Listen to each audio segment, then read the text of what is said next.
Failure hurts more when you turn it into a verdict. You tried. It did not work. The post was ignored. The offer did not land. The routine broke again. The project stalled in public or died in private. Then the real damage started. Not the failed attempt, the meaning you attached to it. You called it proof. Proof that you are not disciplined enough. Proof that the dream life is too far away. Proof that you should shrink the ambition before it embarrasses you again. But that is not what failure is. Failure is feedback from the fire. The fire is showing you where the metal is weak, where the process is loose, where the next strike has to land. If you listen correctly, the failure does not end you. It instructs you. You know the private collapse. You do not always quit out loud. Sometimes you just become quieter. You stop mentioning the project. You let the routine fade without a funeral. You tell yourself you are thinking, but really you are hiding from the next rep. You refresh the numbers and feel your stomach drop. You replay the pitch and hear every weak line. You look at the empty result and start negotiating with your identity. Maybe I am not that person. Maybe I waited too long. Maybe the market does not want this.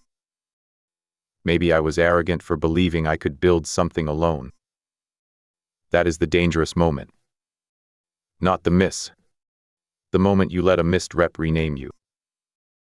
The few are not people who never fail. They are people who refuse to let failure write the wrong label. They do not pretend the heat did not hurt.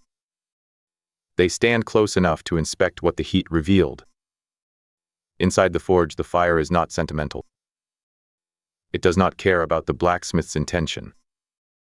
It does not reward the steel for hoping to become sharp. It exposes. It shows the crack. It shows the uneven edge. It shows the place where the metal was too thin, too cold, too rushed, or struck without aim. A weak smith sees the crack and calls the blade cursed.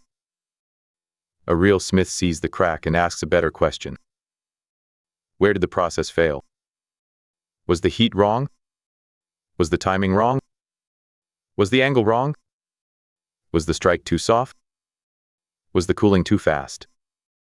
The crack becomes information. The ash becomes evidence. The failed piece becomes a map.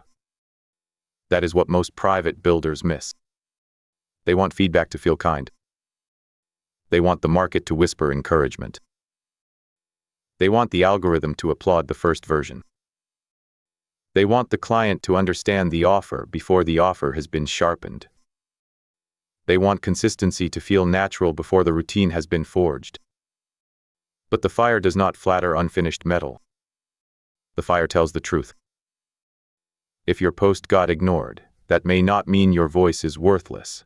It may mean the hook did not carry tension, the idea was too vague, or the promise was not specific enough. If your offer did not sell, that may not mean you are not built for business. It may mean the pain was unclear, the proof was thin, or the buyer could not see the path from problem to result.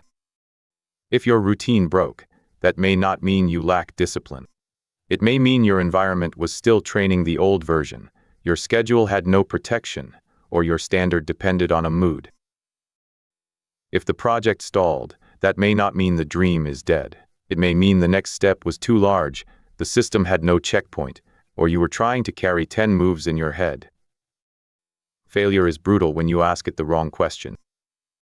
Do not ask, "What does this say about me?" Ask, "What does this reveal about the process?" That question keeps you in the forge. Shame wants to make the failure personal. Craft makes it mechanical. Not cold, not careless, mechanical. What input created this output? What assumption failed under heat? What rule needs to change before the next strike? The few do not worship failure. They do not romanticize losing. They extract. They take the ash, find the signal, change the rule, and return to the anvil.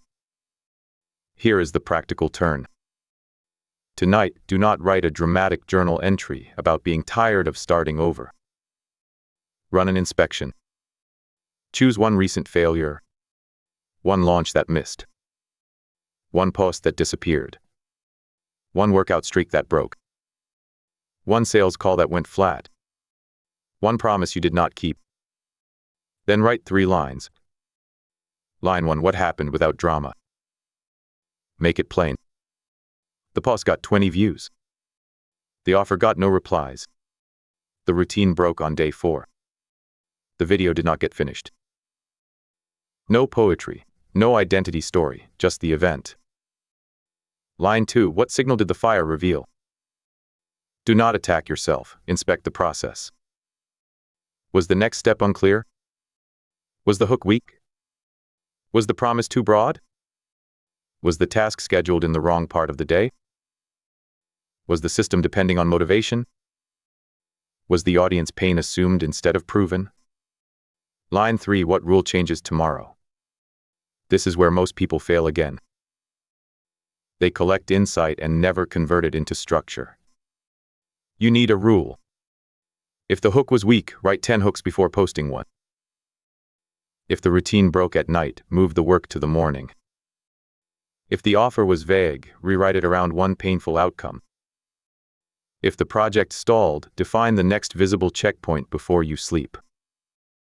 If your environment pulled you back, remove the cue that betrayed the standard. One failure, one signal, one changed rule. That is how the fire becomes useful.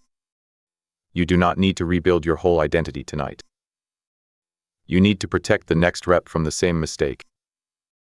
That is the difference between shame and skill. Shame repeats the wound. Skill changes the process. So let this be the vow. I will not let one failed strike name the whole blade. I will not turn feedback into a funeral. I will not worship the fire, and I will not run from it. I will inspect what it revealed. I will change one rule. I will return to the anvil with cleaner hands and a sharper eye. Because the dream life is not built by people who never miss. It is built by people who learn faster than shame can close around them. The fire is speaking. Do not collapse. Listen. Extract the signal. Change the rule. Strike again tomorrow.